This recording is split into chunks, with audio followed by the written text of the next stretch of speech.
here in the presence of all these windmills, you might make some comments about the wind and the meaning of the wind in relation to how we're born of the Spirit. Well, I guess for me, I got involved in spiritual work later in life. I was always interested in it as younger, but there was a time when the physical was so important to me.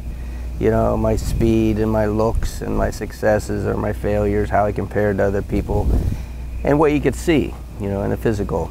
Just like you can see these windmills, and they're huge, you know, they're very impressive. But the windmills wouldn't be here, and they wouldn't be turning, these huge blades wouldn't be turning if there weren't something else here that we don't see. And that's the wind. And the wind isn't as small as these windmills or just big enough to make the windmills go. It's infinite. It covers the entire earth. It's what allows those clouds to be there. It's what allows us to live. It's what allows trees to live and animals to live. And it's movement. We can feel the movement. We can see the effect it has, but it's pretty anonymous. It's as if it weren't even there, even though we're breathing it. Our very life depends on it. And you know, there's people who actually think there isn't something that we call spiritual. So they think there's only the natural. But if we look at a woman holding a young baby and see the love she has for the baby and the baby's love for the mother, that love, you can't see that love. You can see a face, you can see a baby, you can see a mother. But that's not what we're looking at. You can't see where it comes from. You can see the effects. You can't see the love itself. You can see the effect on the smile. You can see your beloved come in with a smile. You can see that's love. And we know love, we know affections and thoughts are what make life worth living, not just the physical things. So some people think the spiritual life comes when you die and you go to a different spiritual world. And that may also be true. But the spiritual world is here. And you open a book is just made of ink and paper.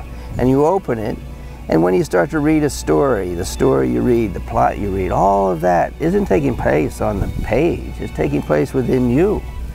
But you can't hand someone a thought. You can't hand someone a feeling.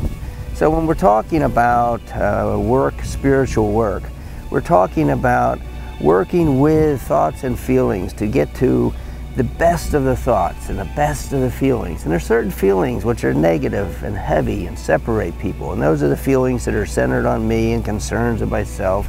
There are other feelings that are light, that are high, that are expressive and bring people together. And those are the kind of things we can have movement. We place these windmills, they're not placed here arbitrarily. They're placed here because this is a good place.